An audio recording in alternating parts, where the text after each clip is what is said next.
What's your view of what's going on right now with the team? Yeah, we haven't played good baseball for the last week for sure. Had a tough time scoring runs. It's a combination of we're not hitting great. We also ran into some good pitching. And we need to play better. And I think we will. I'm very confident we will. And it can start today. What is it that gives you the confidence beyond, obviously being confident in the roster you assembled? Is there anything that you're seeing underlying that makes you feel good about where this team still is heading? Okay. We believe in our players, and fundamentally we believe we have good players who are preparing in the best way possible, who are working hard, and in my experience, generally when you have good players who care about the right things, which our players do, it leads to good results. And we haven't seen that. Certainly over the last 7 to 10 days we haven't seen that.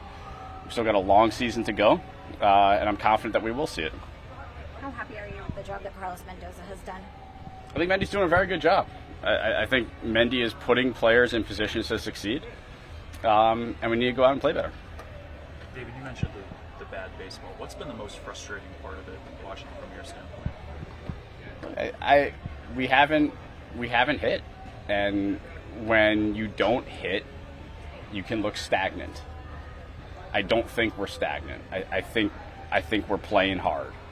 I think our guys are preparing, but I also understand, even from my seat, when you don't hit, when there's not a lot of action on the bases, when you can't get the double with runners on base, it can feel stagnant. And I recognize that.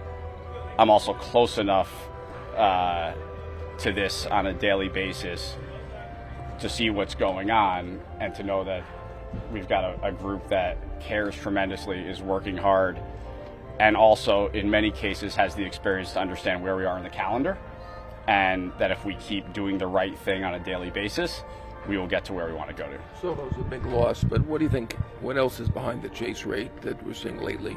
Didn't see it early, but now. Yeah, I think we're trying to score runs, and sometimes you got to let the pitcher come to you, and that's really easy for me to say. And it's really easy for me to watch a game and think that. And it's a heck of a lot tougher when you're in the box and you want to make something happen. And so, we talked about urgency, and I know you guys have asked about urgency. Urgency is not the problem here. Like there's plenty of urgency. There's plenty of want. And sometimes that can lead to things like chase rate, unfortunately. But I think that ends with one bases clearing double. We've all seen that time and again throughout our careers in baseball, and I think once we get that, it'll normalize. Are you sensing any similarities from this stretch and the second half of last year? The answer is I don't know. It's difficult for me to really comment on that. I think the interesting thing about any comparison to last year is, half the people in that clubhouse are not burdened at all by last year. Right? I'm burdened by last year. I certainly recognize our fans are, but half the people in our clubhouse this year, you talk to Bo Bichette about last year. He's like, I was in the 7th game of the World Series. Last year was pretty good. So are there similarities? There are similarities because we're not playing great baseball at the moment. But in terms of any root causes or things like that, very difficult for me to draw any lines there. David, to that point about the turnover, you've got an entirely new roster, an entirely new coaching staff. Is there anything in your mind to the thought of just taking time to gel and form as a team, form an identity as a team that's happening right now? Or is that something that, in your opinion, can be overblown? I think there are adjustment periods. I think that's natural. I think specifically in New York, there are adjustment periods. We've seen that time and again. My sense, and you guys who are around the team on a daily basis can sense it probably, and talking to our players, but my sense is our team has gelled pretty well. I think it was a focus in spring training. I think guys spent a lot of time together in spring training. Part of being a good team over 6-7 month stretch is finding your identity through adversity, and we're facing adversity right now certainly at an earlier stage than any of us expected or wanted.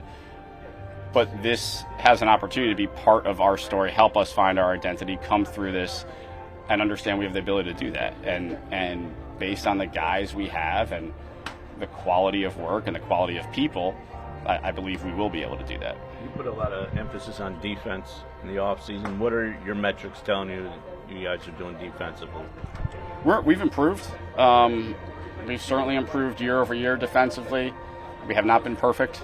No question we haven't been perfect. But overall, I can't point at our defense and say that our defense has been a problem thus far. What have you made of some of the mental mistakes that Francisco Lindor has made? That's very uncharacteristic for him. Yeah, they're uncharacteristic. He's also a human being, and he's not perfect. No one is perfect, and so I don't have a reason for it other than we've caught a 3-week stretch in his career where he's made some mistakes that he normally doesn't make, and I don't think we're going to see that consistently. I'd be very surprised if we see that consistently. What have your impressions of Luis Robert been so far? Yeah, Louis been great. Really, from the moment we got him in spring training, he's bought into our program. He's done everything we've asked him to do. He's put his body into great shape. We've seen his ability to drive the ball out of the ballpark. We've also seen his ability when the game calls for it to show a little bit more of a disciplined approach. Really excited for what he can do for us over the course of the season. Other than the talent in that room, David, what tells you guys can withstand these kinds of stretches? What are the attributes of this roster that makes you think that? So it does start with talent. I think that is the basis for it. It's also looking around the group in there and recognizing that the majority of that roster has gone through significant adversity in their careers. The majority of that roster has gone through ups and downs over the course of the season, has withstood tremendous pressure at various points in their careers. So I think players are frustrated. No one likes to lose. Losing is not fun. I also don't get the sense that anyone's head is spinning here. I think guys are coming to the ballpark, getting their work in, and expecting to win. And I think we will. David, there's a version of this where it would come back on the manager a little bit more. End of last year, beginning of this year, uncharacteristic mistakes, maybe squeezing the bats. Is that a fair assessment that maybe there should be more scrutiny on him? Or No. I think Mendy's doing a really good job. I think he's putting our players in a position to succeed. He's enormously consistent. So, no, I don't agree with that. In what ways is he putting players in a position to succeed? I think both in terms of how he's managing in the clubhouse, how he's getting guys the right pockets, whether it's matchups out of the bullpen, the right matchups in games. I think he's doing a good job. Is your expectation we'll see Juan Soto on the next homestand? That is my expectation, yes.